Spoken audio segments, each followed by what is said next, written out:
ఉమ్మడి యూనివర్సిటీ మంచి భవిష్యత్తు కోసం తెలుగు విద్యార్థులు ఇష్టపడే యూనివర్సిటీ. కానీ మిమ్మల్ని మీరు ఎలా సంభాళించుకున్నారు అప్పట్లో? అంటే ఇండస్ట్రీలో రకరకాలు అంటారు కదా, ఇప్పుడు పరిచయం చేస్తామని తీసుకెళ్ళి మోసం చేసే వాళ్ళు ఉండొచ్చు.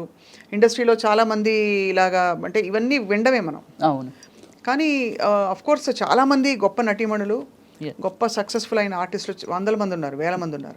మీ ఎక్స్పీరియన్స్ ఏంటి రమ్యశ్రీ గారు? నేను స్వప్న గారు ఫస్ట్ నుంచి సమ్ లైక్ వెరీ లిమిటెడ్ ఉమెన్ని, ఇన్ని లాంగ్వేజెస్, ఒక 400 పైన మూవీసు, ఇన్ని చేసి ఇన్ని జాతీయ అవార్డులు, స్టేట్ అవార్డులు, is a dare and dash. నా కైండ్ ఆఫ్ యాక్టర్స్ ఎవరు సినిమా మేకింగ్ చేసిన వాళ్ళు ఇంతవరకు లేరు.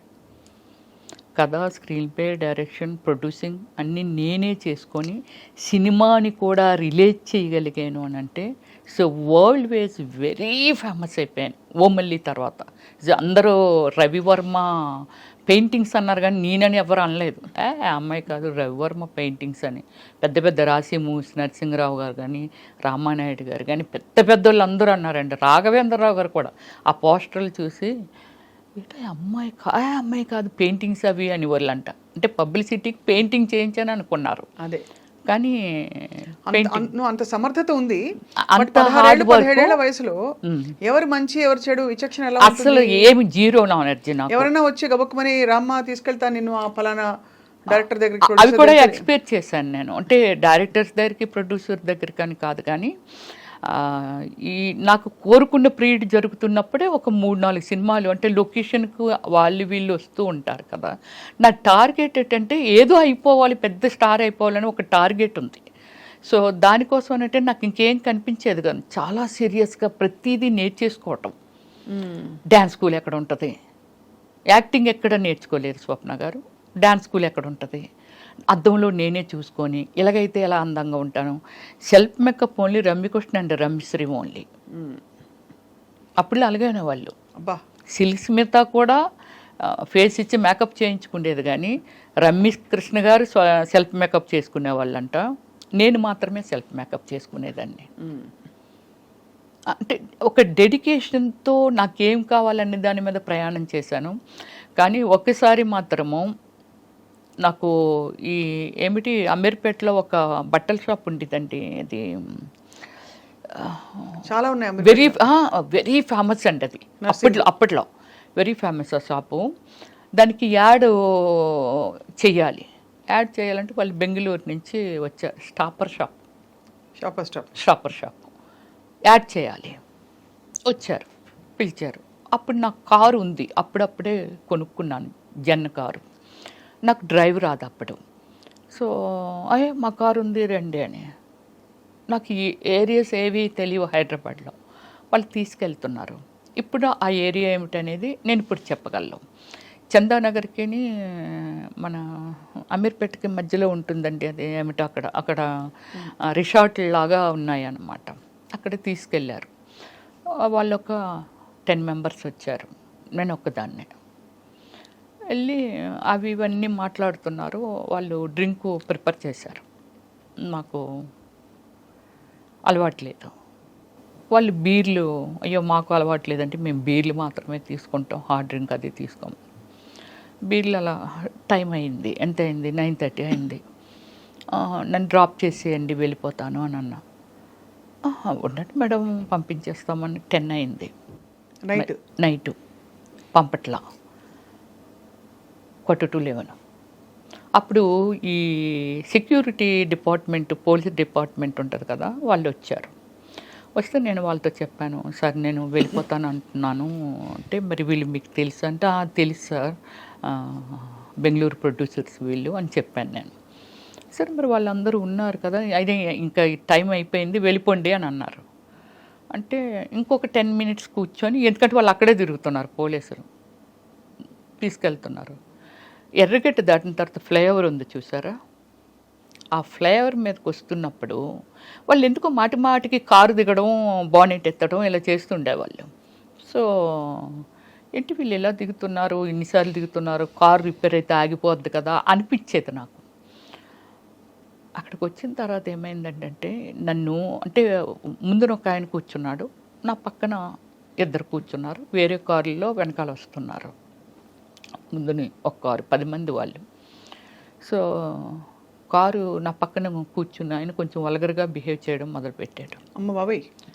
వెనకన కూర్చొని నేను ఎప్పుడు అబ్జర్వ్ చేశానంటే బానెట్ ఎత్తి కారులో ఏదో వాటర్ పోస్తున్నట్టు పోసి పక్క కొంపేశాడు ఆ నీళ్ళు. రమ్య గారు, నాకు పేరు రామానాయుడు గారే పెట్టారు. రమ్యకృష్ణ, రవలి, రంభ వీళ్ళందరూ సక్సెస్ఫుల్ ఉమెన్స్ ఫిల్మ్ ఫీల్డ్లో. అందుకని 6 లెటర్ వచ్చేలాగా రమ్య అంటే మరి బోడుగా ఉంది. రమ్యకృష్ణ కూడా రమ్య అని అంటాము మేమందరమేని.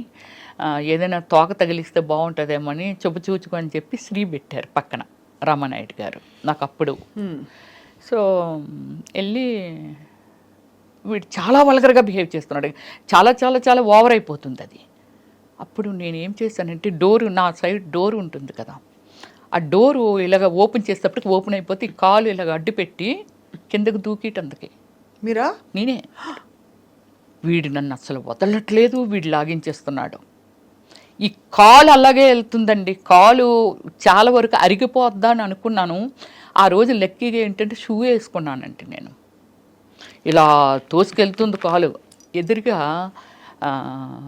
సెకండ్ షో మూవీ వదిలితే ఫాదరు ఆ అబ్బాయి అంటే చాలామంది వెళ్తున్నారు వస్తున్నారేమో, ఈ రూట్ గుండా వస్తూ ఉంటే అప్పుడు నా కాలు డోర్ ఓపెన్ అయ్యి కదా ఉంది, ఇటువైపు వస్తున్నారు వాళ్ళు, డోర్ ఓపెన్ అయ్యి ఉంది. ఎప్పుడైతే ఓపెన్ అయ్యి ఉండి నా కాలు ఉందో ఆ పెద్ద ఆయన ఉన్నారు కదా, అమ్మ ఇది ఏదో ఏంటి ఆ కాలు డోర్ డోర్ ఓపెన్ అయిపోయింది, కాపాడండి అంటున్నాను నేను. అండ్ మీ పక్కన వాడు ఇబ్బంది పెడుతున్నాడు. అంటే వీళ్ళు ఏం చేశారంటే నా ముందు వెళ్ళిన కారు కొంచెం ముందుకెళ్ళిన తర్వాత యూటర్న్ తీసుకుంటే వాళ్ళు కథలు చెప్తున్నారు, ఏమండి ఇప్పుడు మీ ఇంటికి వెళ్ళట్లేదు, మా ఫ్రెండ్ ఒకడు ప్రాబ్లం పడ్డాడు, వాడి దగ్గరికి వెళ్ళి తర్వాత మీ ఇంటి దగ్గర దిగబెడతామండి అని ఇవన్నీ చెప్తున్నారు. మీకు తెలిసిపోతుంది? నాకు అర్థమైపోతుంది వాళ్ళు మాట్లాడుతున్న మాటలు. కారు అంటాడు, నీళ్ళేం పక్క నుంచి బానెట్ ఎత్తే గ్యాప్ ఉంటుంది కదండి, ఆ గ్యాప్లోంచి కనబడుతుంది పక్కనే వేసేసాడు, బానెట్లో వేసాను హీట్ ఎక్కిపోయింది అంటాడు, ఏదో చెప్పేస్తున్నారు.